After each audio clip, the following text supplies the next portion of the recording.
श्री शिवाय नमस्तुभ्यम महाराज। बहुत अच्छे से सुनना मेरी माताओं।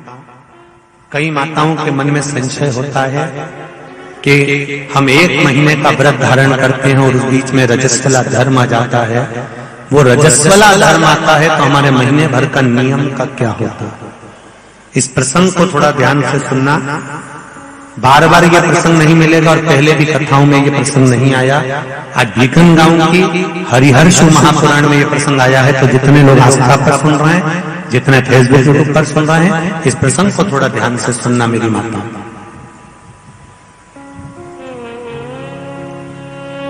बहू ने अपने ससुर से कहा, पिताजी मैं कार्तिक के महीने के स्नान का नियम तो ले लेती हूँ। मैं कार्तिक के महीने, कोई माता कार्तिक के स्नान का नियम लेती है, कोई माघ महीने का स्नान का नियम लेती है, कोई चैत्र महीने के स्नान का नियम लेती हैं, कोई फागुन का लेती हैं, कोई बैसाख महीने के स्नान का नियम लेती हैं। कई माताओं की आदत रहती है, कई पुरुषों की आदत रहती है कि मैं 1 महीने तक कार्तिक का स्नान करूंगी। पर वो कार्तिक के स्नान में कुछ दिन ऐसे आ जाते हैं कि उसमें रजस्वला धर्म आ जाता है।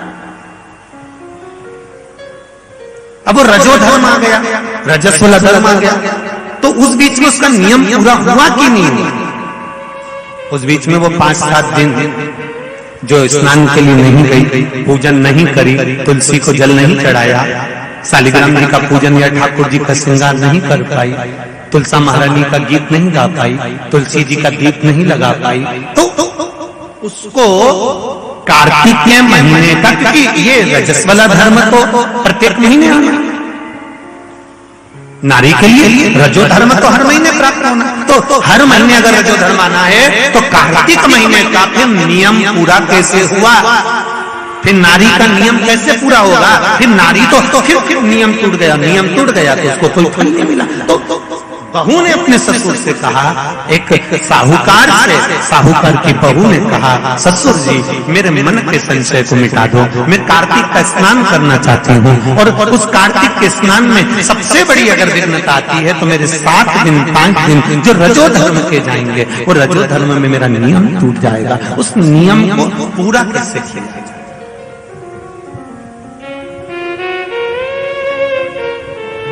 वो नियम पूरा कैसे होगा?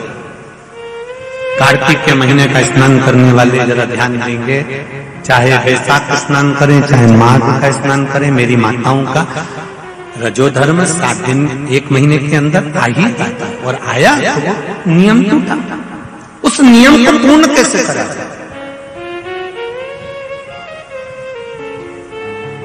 कहा,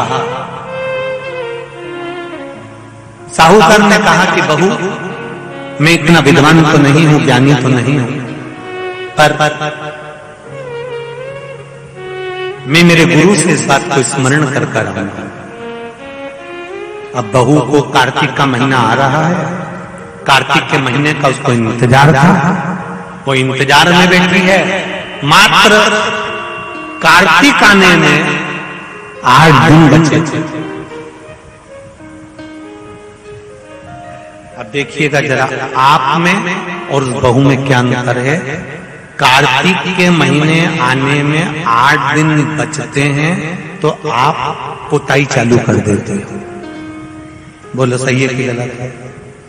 कार्तिक आने में, दिवाली आने में जब 8-15 दिन रहते हैं तब तुम पुताई चालू कर देती हो, सफाई चालू कर देती हो, ये काम चालू कर देती हो, वो काम चालू कर देती हो। सारे काम तुम्हारे कार्तिक का महीना आने के समय पर चालू हो जाता है। और बहू सफाई नहीं पूछ रही, साफ सफाई पर ध्यान दे रही है, पर ऐसा नहीं कि साफ सफाई नहीं कर रही, पर उसका ध्यान वही कार्तिक के महीने के स्नान में लगा हुआ है।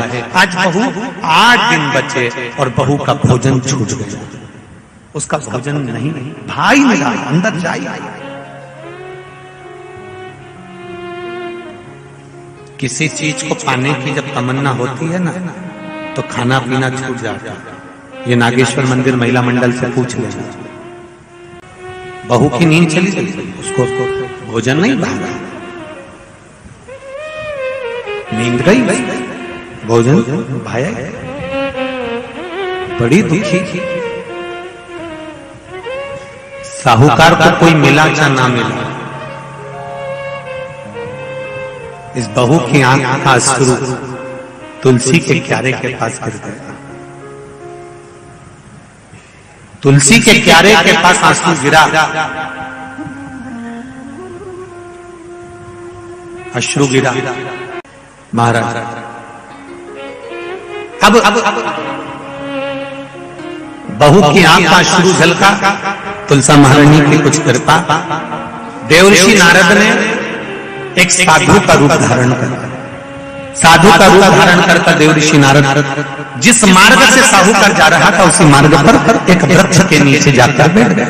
वृक्ष के नीचे बैठे और बैठते ही साहूकार ने देखा कि बहुत पहुंचे हुए बाबा लग रहे हैं, चंदन का तिलक लगा है, कंधे पर यज्ञोपवीत पड़ा हुआ है, बड़ी बड़ी जटा जूट है, मुख पर कुछ तेज पुंज है, बड़ा प्रकाश दिख रहा है, रुद्राक्ष की गले में माला पड़ी हुई है, हाथ में तुलसी की माला धरी हुई है। और साहूकार ने जाकर हाथ जोड़कर निवेदन करा, बाबा जी, ओ बाबा जी, मेरे मन के संशय को मिटा दीजिए। बाबा जी ने पूछा, क्या बात है बाबा? साहूकार जी बोले, मेरे बहू के मन का संशय है। नारी जब कार्तिक के महीने का स्नान करती है, या माघ महीने का स्नान करती है, या वैशाख महीने का स्नान करती है, या चैत्र महीने का स्नान करती है, नारी जब पूर्ण एक महीने का स्नान करती है तो बीच में जो रजस्वला धर्म आ जाता है, नारी 5 दिन 7 दिन जो काम नहीं कर पाती है, वो रजो धर्म के समय पर, रजस्वला धर्म के समय पर उसका 1 महीने का नियम खंडित हो जाता है। तो वो खंडित हुआ नियम पूर्ण कैसे हो, उसका वर्णन आप मुझे बता दीजिए। वो नियम मुझे बता।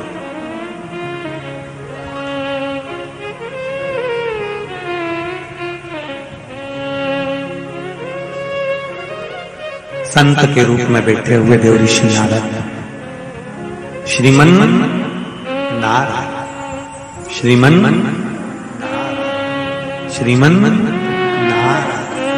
7 बार देवर्षि नारद ने नारायण नारायण नारायण नारायण कहा। कहने पर देवर्षि नारद ने बोला, सुनो साहूकार जी, सुबह के समय पर जब आपकी बहू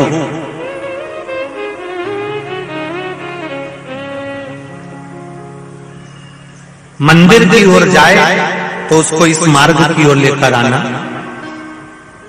मैं आपको ज्ञान उपदेश दूंगा और वो ज्ञान उपदेश आप बहू को श्रेष्ठ दे पाए ना दे पाए, वो बहू सम्मुख में बैठकर सुनेगी तो उसको प्राप्त होगा। ये देखो वही कथा आ गई। आप खाओगे आपका पेट भराएगा, आप सुनोगे आपका कल्याण होगा। बेटों बेटियों को लेकर आओ, बहुओं को लेकर आओ, बच्चों को लेकर आओ, उनके सुनने से उनका लाभ, उनका लाभ। साहूकार घर गए, बहू से कहा, बेटा एक संत अपने गांव में आए हुए हैं और वृक्ष के नीचे बैठे हुए हैं, चलो आप चलकर उनसे अपने प्रश्न को कर लो। बहू ने भगवान का नाम लिया, स्मरण करती हुई बहू पहुंची और बहू ने जाकर तुरंत हाथ जोड़कर निवेदन किया, बाबा जी 1 महीने तक नारी कार्तिक का स्नान करती है, 1 महीने तक नारी माघ का स्नान करती है, 1 महीने तक नारी वैशाख का स्नान करती है, 1 महीने तक नारी चैत्र का स्नान करती है, बीच में अधिक मास का स्नान करती है। उस बीच में नारी का जो रजो धर्म आ जाता है, रजस्वला धर्म आ जाता है, उस समय पर नारी का जो करा हुआ व्रत है 1 महीने का, वो खंडित हो जाता है। उस व्रत की पूर्णता कैसे मानी जाए? तो उस समय पर देवर्षि नारद जो संत के वेश में थे, उन्होंने कहा कि बहू एक काम करो पुत्री, कार्तिक महीने के पीछे के जो 5 दिन 7 दिन पचवीगन के होते हैं, अगर नारी का रजस्वला धर्म बीच में आ जाता है तो पीछे के 5-7 दिन में से अगर 1 दिन भी नारी ब्रह्म मुहूर्त का स्नान कर कर, सुबह का स्नान कर कर तुलसी में दीप प्रज्वलित कर देती है तो उसके बीच का जो खंडित भाग है वो समाप्त हो जाता है, उसे पूर्ण फल की प्राप्ति। अब फिर सुन लीजिए अच्छे से, अगर मान लो वो पचवीगन में ही नारी का रजो धर्म आ गया तो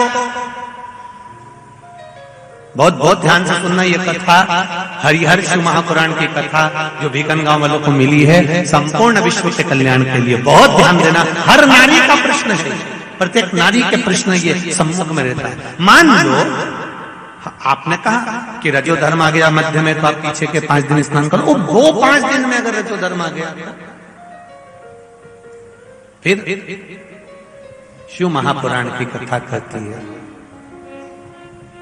घर में रहने वाली कोई कुंवारी कन्या, घर में रहने वाला कोई पुत्र, घर में रहने वाला पति, घर में रहने वाली सास, घर में रहने वाली कोई सौभाग्यवती नारी, जेठानी, ननंद, देवरानी, या घर में रहने वाला कोई पुरुष अगर बाहर स्नान करने नहीं भी जा सकता, ब्रह्म मुहूर्त में प्रातः के समय पर यदि तुलसी में एक दीप और एक संध्या के समय पर दीप लगा देता है, तो भी नारी का नियम पूर्ण हो जाता है और नियम खंडित नहीं, नियम खंडित। क्या 5 दिन के स्नान का फल है? हाँ, और तुझे मौका मिलेगा तो तुझे समझ में आएगा। देवर्षि नारद ने बस इतना कहा, उसका फल क्या है तुझे मौका मिलेगा जब मालूम पड़ेगा। तब बहू को समझ में नहीं आया कि आखिर ये सब क्या कहा। देवर्षि नारद कहकर चले गए। साहूकार की बहू रोज प्रातः का कार्तिक का स्नान करने लगी। कार्तिक का स्नान रोज बहू करती, रोज ब्रह्म मुहूर्त में स्नान कर कर आती। बहू को नहीं मालूम कि नगर के राजा का लड़का युवराज अपनी पत्नी के साथ स्नान करने आता। राजा और रानी भी स्नान करने आते हैं, युवराज अपनी धर्मपत्नी के साथ स्नान करने आता है। आज युवराज को बड़ा बुरा लगा। युवराज ने देखा कि मैं घाट पर नहाने के लिए आता हूं, पर यह घाट गीला कैसे हो जाता है? मतलब मेरे स्नान के पहले कोई स्नान कर रहा है, मेरे स्नान के पहले कोई स्नान कर रहा है। मुझे ऐसा लगता है जरूर कोई ना कोई आता है। युवराज ने, राजा ने अपने नगर के सैनिकों से बोला, पता लगाओ कि सुबह स्नान करने कौन आता है। सैनिक लगते उससे पहले ही साहूकार की बहू स्नान कर कर चली जाती। दिखाई नहीं दिया, समझ नहीं आया। आखिरी के 7 दिन बचे थे, 8 दिन बचे थे। राजा के दूत ने फिर युवराज ने कहा, मुझे पता लगा कर बताओ फिर मेरे स्नान से पहले कौन स्नान करता है, घाट को गीला कौन कर देता है। क्रोध में आकर कहा, मालूम नहीं पड़ पाया। एक दिन रानी को, इस साहूकार की बहू को मालूम पड़ा कि युवराज मेरा पता कर रहा है, मेरा पीछा कर रहा है। तो बहू ने तुरंत सुबह जल्दी स्नान करा और भागी। भाग के समय उसके गले की माला और पांव की एक मोजड़ी छूट गई। माला और मोजड़ी छूट गई। माला मोजड़ी छूटी, चली। राजा को वो माला मोजड़ी मिल गई। उसने मन में विचार करा, मोजड़ी इतनी सुंदर, माला इतनी सुंदर, तो जो इसको पहनती होगी वो कितनी सुंदर होगी। राजा ने अपने दूतों से कहा, जाओ, जिसकी ये मोजड़ी और माला है इतनी सुंदर है तो वह नारी कितनी सुंदर होगी, उसको 5 रात्रि मेरे पास में लेकर आ। उसको मैं 5 रात्रि अपने यहां रखूंगा। शब्द सुना, खबर पूरे गांव में लग गई। साहूकार की बहू के कानों में भी शब्द पहुंच गया। कार्तिक का महीना चल रहा था तो बहू ने भी कह दिया, मैं राजा के यहां पर 5 रात्रि रहने को तैयार हूं, पर शर्त मेरी एक है, ब्रह्म मुहूर्त का स्नान करते हुए अगर राजा मेरे को मुख देख लेगा तो मैं उसके यहां रह लूंगी। सुबह का कार्तिक का स्नान कर कर जब मैं निकल रही हूं और राजा का पुत्र मुझे देख ले तो मैं रहने को तैयार हूं, नहीं तो मैं नहीं रह सकती। राजा ने भी एक पक्षी, जो पाला हुआ पक्षी था, उस पक्षी को पेड़ पर बिठा दिया और कहा, जैसे ही रानी स्नान करने आए उसी समय पर तू बोल देना, मैं दौड़ कर आ जाऊंगा और इस रानी, इस साहूकारनी का दर्शन कर लूंगा।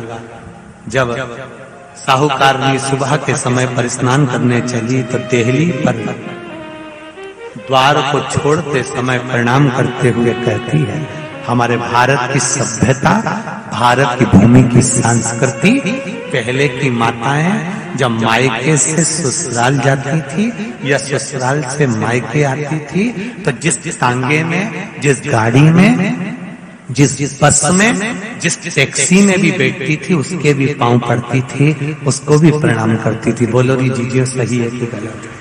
ये भारत की सभ्यता है, ये भारत का संस्कार है, ये भारत की भूमि की मर्यादा है। जिस भूमि पर से जा रही, ससुराल से मायके जाएगी तो जिस बस में जाती थी उसके पांव पड़ती थी, बैलगाड़ी में जाए, टांगा गाड़ी में जाए, घोड़ा गाड़ी में जाए, उसके पांव पड़ती थी।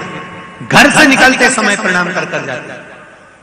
उसने अपने द्वार को प्रणाम किया और द्वार प्रणाम कर कर जा रही है और कहती हुई जा रही है, हे तुलसा महारानी, हे गंगा मैया, हे दामोदर भगवान, ऐसी कृपा करना मैं स्नान कर कर जाऊं तो राजा के लड़का नींद में भरचक सो जाए, ऐसी कृपा कर देना। तोता बोलता रहा, राजा का लड़का सोता रहा। पहला दिन निकल गया। दूसरे दिन राजा के लड़के के मन में प्रश्न आया कि मैं तोते से पूछूं, क्यों रे तोता, क्या वो साहूकार की बहू नहीं आई थी? आई स्नान करके गई तो मैं जग नहीं पाया।